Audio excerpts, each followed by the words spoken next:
бүгін балықты бұқтырамыз. Баяғыда шешем бұқтыратын балықты. Сол шешемнен көргенімді істеп отырмыз. Балықты балам аршып қойды. Енді бұқтыруға кірісеміз. Бірінші май құямыз астына.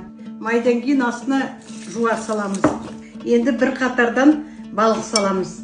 Балығымыз бәрін салып болдық. Енді бетіне қаймақ саламыз.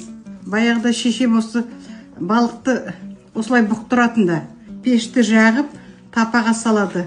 Ол тапаға осы балықтарды осылай салады да, екінші тапамен жауып бұқтырады. Сонда сүйегіне дейін жұмсақ түгел жеп қоясың. Кәдімгі паштет деген болады ғой.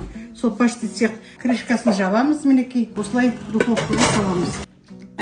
Ал көрейік қалай піскен. Ал піссін көрейік. Қалай еті? Тамаша. Дұзы әдем ме? Қаймақтың неғып.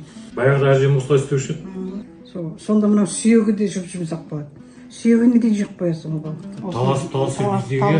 Таласып жейді. Майы шыққан міне. Өзінің соғыменен кетпеген май тамыздық астына көгмесініп.